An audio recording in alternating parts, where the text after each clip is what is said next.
Subscribe करें हमारे YouTube channel साधना gold को और पाएं वीडियोस सबसे पहले। बेल आइकन दबाना ना भूलें। यदि आपको जीवन में सफल होना है, सबसे बड़ा गुरु मंत्र है, निंदक नियरे राखिए आंगन कुटी मझाए।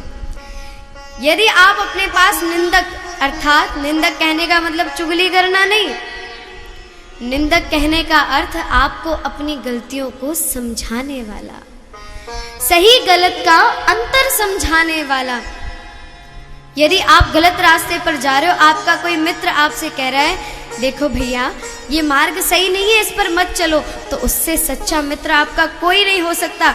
और जिस मित्र को पता है आप गलत रास्ते पर चल रहे हो, फिर भी वो आपसे कह रहा है भैया यहीं चलो, यही सबसे बढ़िया मार्ग है, तो यहीं पर पहचान हो जाती है कौन हमारा अपना है और कौन हमारा पराया है। तो निंदक नियरे राखिए आंगन कुटी मझाए। तुलसीदास जी बाबा कहते हैं हमारी आंगन कुटी अर्थात आंगन में सुंदर सुगंध फैली रहती है अगर हम ऐसा करते हैं। और कई लोग ऐसे होते हैं, अगर किसी ने किसी की गलती बता दी, देखो हमारी गलतियां गिनने बैठ गए, लेकिन जब हमें अपनी गलतियों को सुनकर उन्हें सुधारने की उमंग जगती है, तब समझ लेना हमारे अंदर विनम्रता का भाव उत्पन्न हो गया। और जब तक आपके अंदर ये भाव है अरे ये क्या हमें सिखाएंगे, देखो हमारी गलतियां ही बताते रहते हैं, जब देखो जब कभी हमारी बड़ाई नहीं की। जो बड़ाई सुनना चाहता है, जिसे केवल अपनी तारीफ सुनने की आदत है, वो कभी ऊपर नहीं बढ़ सकता। क्यों? क्योंकि जो उसके साथ है वो जानते हैं इन्हें अपनी तारीफ सुननी बड़ी पसंद है, बस बड़ाई किए जाओ दक्ष प्रजापति की तरह कि मैं सब कुछ हूं। लेकिन भोलेनाथ, उन्हें किसी से कोई अर्थ नहीं है, अपना नाम जपते रहते हैं, चाहे कोई उन्हें भलाई दे चाहे कोई उन्हें बुराई दे, उन्हें सब स्वीकार है, सब आ जाओ। कोई भी सांप बिच्छू भूत प्रेत इन सबको अपनी बारात में नहीं ले गया।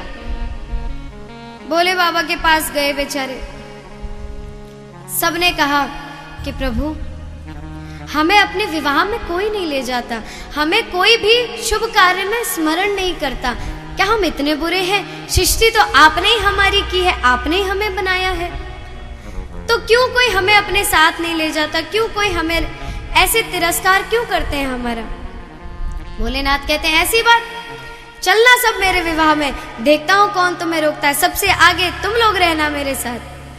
तो जो भोलेनाथ की बारात जाती है तो महाराज आगे आगे भूत प्रेत को मुखहीन विपुल मुख काहू। कोई तो भैया किसी के मुख ही नहीं होता, और किसी का इतना बड़ा मुख होता है कि देख के कोई डर के बस बेहोश ही हो जाए। किसी के इतने सारे पैर तो किसी का एक भी पैर नहीं। तो ऐसे भोलेनाथ जो सबको स्वीकार कर लेते हैं, तो सहजता, इस कथा का अर्थ क्या था कि सहजता आनी अति आवश्यक है। जितना आप धीरे धीरे अपने मन से अभिमान निकालोगे, इस मान को, अहंकार को खत्म करोगे, उस क्षण से जिस दिन आपका वो अहम नीचे आ जाएगा, उस दिन वो विनम्रता अपनी जगह ले लेगी। क्योंकि जीवन में कुछ पाना है तो झुकना ही पड़ता है। फलदार जो वृक्ष होता है वो झुका ही होता है, बबूल के पेड़ में कभी फल नहीं लगते। तो इसलिए जीवन में नम्रता, विनम्रता, झुकाव अति आवश्यक है। किसी ने कुछ कह दिया, अरे जाओ हम तो नहीं सुन रहे, ये भाव हमारे मन में नहीं आना चाहिए। तो इस प्रकार कभी भी हमें अपने ऊपर अभिमान नहीं करना चाहिए कि मैं ही मैं हूं। इस मैं को प्रभु जितने जल्दी ऊपर चढ़ाते हैं उतने जल्दी गिरा भी देते हैं। भगवान कहते हैं अच्छा बेटा, भजन तो बहुत किया तूने, मांग भी तूने बहुत लिया, ले तुझे जो जो चाहिए वो ले ले। लेकिन एक समय ऐसा आता है कि जब, क्योंकि मांगी तो हमने संसारिक व्यक्ति, गाड़ी चाहिए, बंगला चाहिए, घर चाहिए, ये सब मांग लिया, लेकिन एक समय पर ये सब होते हुए भी हमारे मन में शांति नहीं होती। शांति क्यों नहीं होती? क्योंकि ये तो ईंटों का बना हुआ मकान है। इस मकान को घर बनाती है एक गृहिणी, और उस गृहिणी इस घर को मंदिर कौन बनाता है? जब एक परिवार एकजुट हो जाता है तो ये घर एक मंदिर बन जाता है। हमें कभी भी अपने परिवार से अलग होकर नहीं रहना चाहिए। क्यों?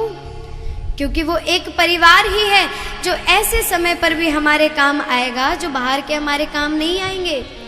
हमारा दुख सुख सब किसी भी प्रकार में हम हो वो हमारा बांट लेंगे, लेकिन संसार वाले तो केवल और केवल हमारा परिहास उड़ाएंगे। इसलिए गुरुजन कहते हैं सबको अपनी खुशियां तो बताओ, दुख किसी को मत बताओ। यदि आपके पास दुख है भी तो बताने के लिए बिहारी जी है ना।